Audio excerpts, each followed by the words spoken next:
A federal judge has permanently blocked President Biden's moratorium on new oil and gas leases on federal land.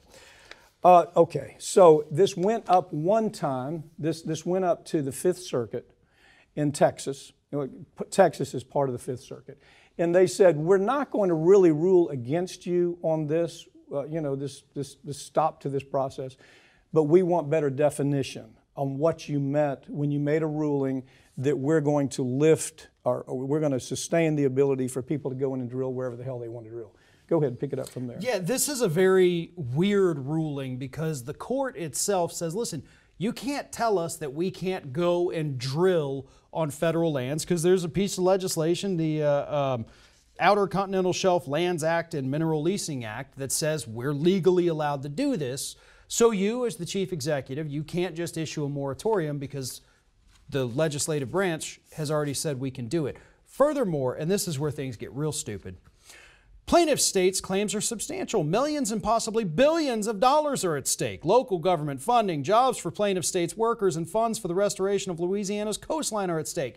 So they're telling us, we're going to make a lot of money, Biden. What are you doing? Yeah, well, more importantly, I think the reason the only hesitancy you could see from the court's decision is they're arguing that the money that comes from this allows us to restore our coast.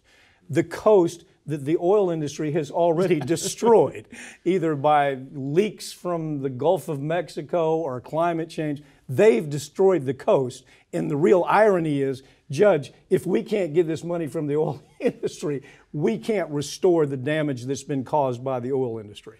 Crazy story. It actually is. And if you want to actually put some money towards restoring that, let's cut back on the $20 billion a year we give to the industry in these subsidies.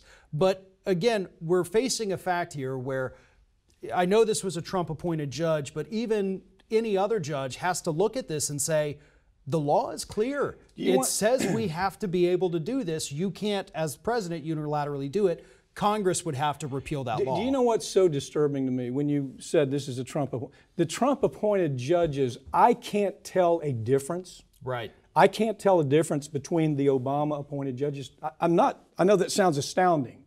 But the reason is because the Obama-appointed judges are coming from the same place that the Trump-appointed judges are coming from, that the Biden-appointed judges come.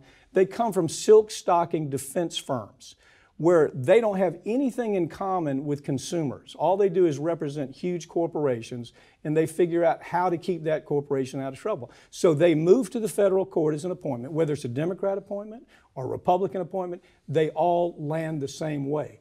We're not going to help the consumer. We're going to do as much for corporate America as we've always done. So I used to think there was a difference, but I'm out there all the day. Yeah. I'm out there day to day. I'm in front of it, and I'm seeing, and I'll always check, is this a Trump appointment? Is this a Biden appointment? Is this an Obama appointment? I'll be damned if I can tell the difference anymore. Yeah.